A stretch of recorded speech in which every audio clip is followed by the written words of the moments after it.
This is the story of how I discovered my mediumship abilities. Somebody that I know asked me today, what is it like to be a medium? And this really got me thinking about it because, in fact, it's such a part of my life now that I really think about it. For most of my life, I didn't have any idea that I had the ability to go beyond the veil, if you will, of third dimensional reality. I knew that there was something very different about me and that I didn't fit in with other people or society, even though for many years I tried to. The family I grew up in was very conservative and very Catholic. My parents were old school, and my stepdad even went to church every day. We prayed the rosary and did the Stations of the Cross, and we went to weekly confession. I remember making things up to say in the confessional because I didn't ever want to tell about the real things that I did. And since we were taught that if you accidentally omit telling the priest something by accident, that it would be forgiven. So I made it a practice to forget what I didn't want to tell. And then to think that years later, after studying belief systems, the light occult and the dark occult, and the repressed history of our world, I've discovered that the Jesuits created the sacrament of confession so that they could get dirt on people way back in the 1500s and use it to blackmail them. Such lies that have been told to us. Anyway, I had no idea I had any abilities beyond the normal for many, many years. I did go to see a psychic medium back in the early 1990s, and I wrote down everything she said. I still have the notes from that session. I threw them in a box and forgot about them. But I'm glad I didn't throw them away because later they would prove to be very helpful. I spent most of my life then having no idea that I had any special abilities. I had studied a lot about philosophy and belief systems when I was a young person in undergraduate school, but I forgot about all that as I got older. Looking back now, I can see that my obsession with education and getting degrees was probably just a way that I was trying to figure out who I was and what I was supposed to do.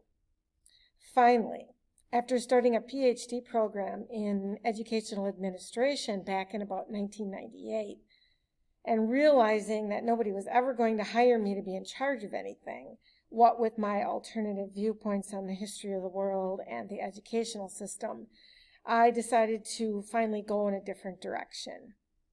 Actually, I'm going to back up for a second because now that I think about it, there was one degree that did actually teach me something. And that was my degree in special education. I learned how to work with students who had significant emotional and behavioral disabilities, and this taught me how to recognize and appreciate various learning and social difficulties that some students struggled with over the years.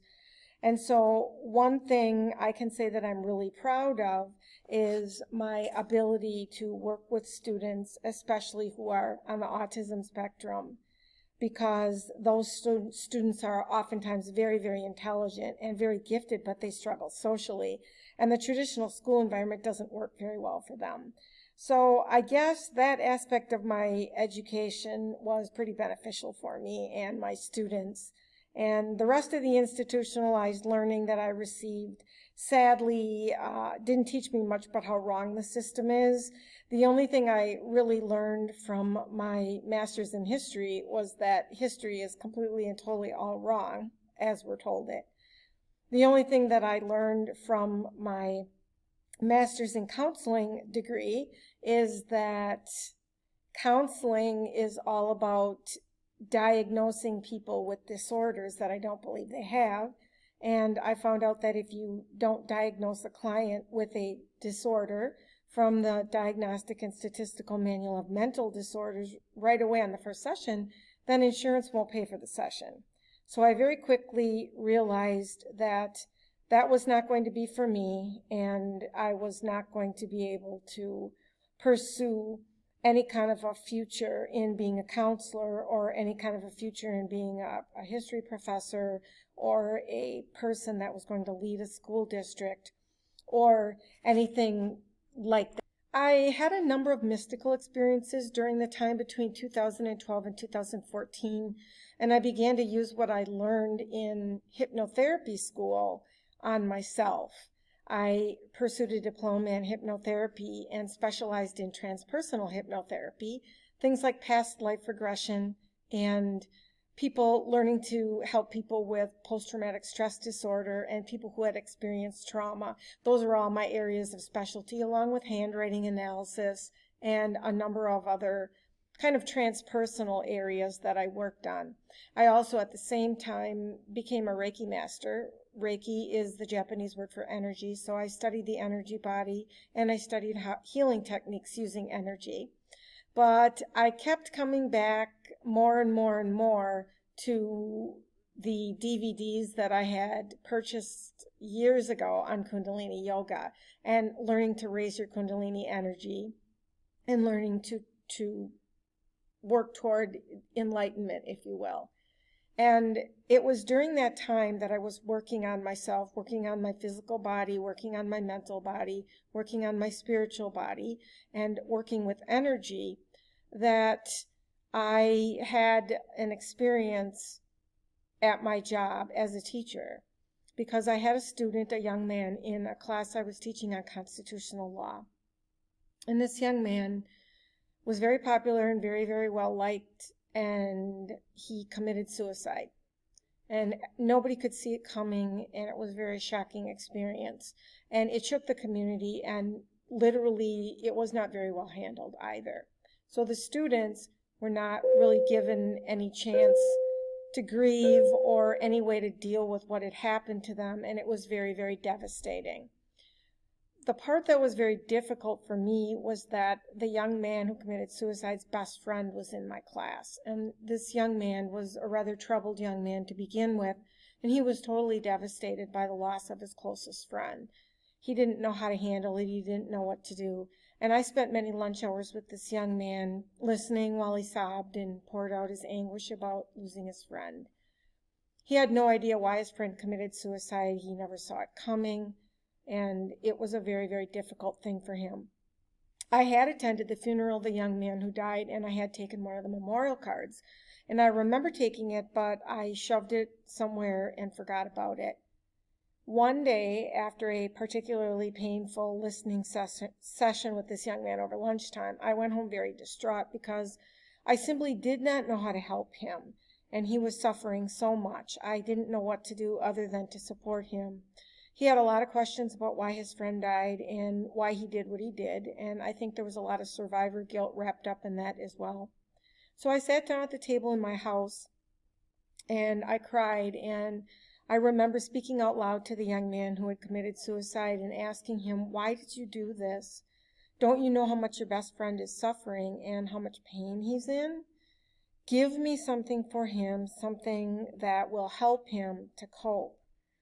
And then I walked over to one of my bookcases, searching for something that I might be able to give the young man, maybe a book to read or something that would help him. And as I stood there, I was looking through books on the shelves. I have many, many, many books, hundreds and hundreds of books. And a small book fell out pretty much at my feet, and it fell out onto the floor. And it was a book about children who had had near-death experiences and come back and told their stories about what they saw and what happened. And as I bent down to pick up this book, I was stunned to see that the memorial card from the funeral of the young man who died fell out, because that's where I apparently had stashed it and forgotten about it.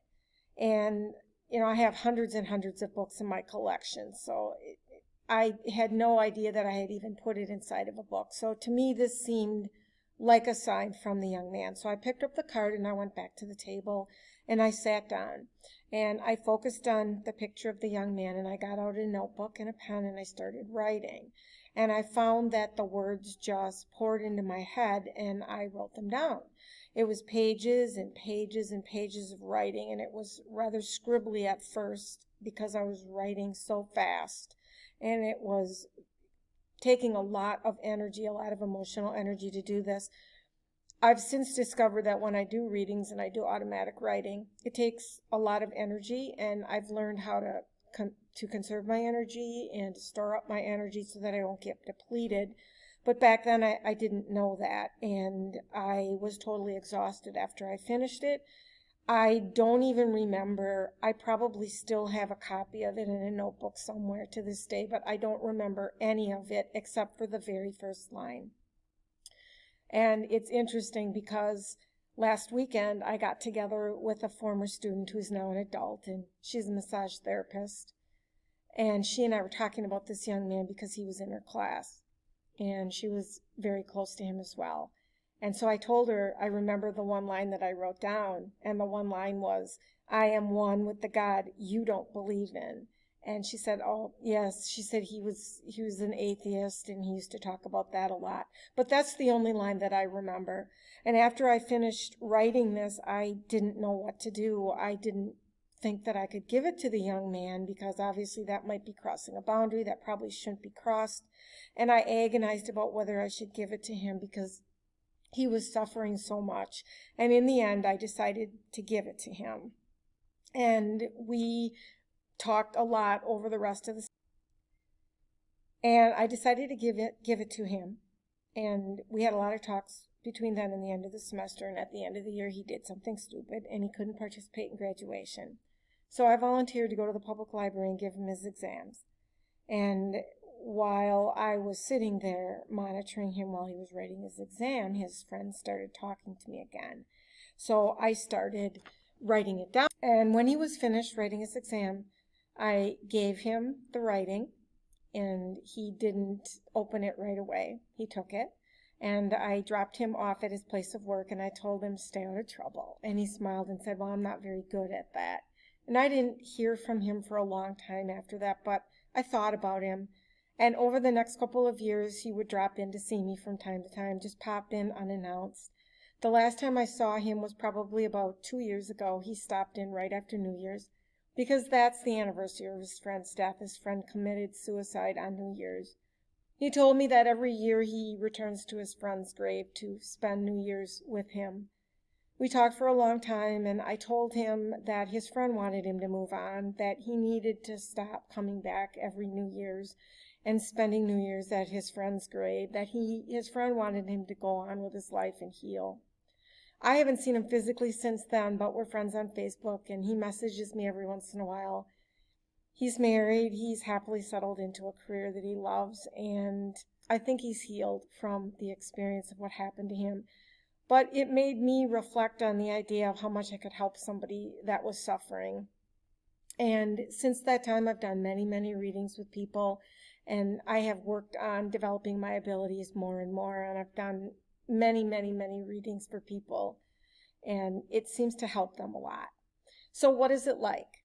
I have to set boundaries because at any given time, I have various people who have passed over, who are trying to talk to me, wanting to get my attention, wanting me to pass on information and messages to their loved ones.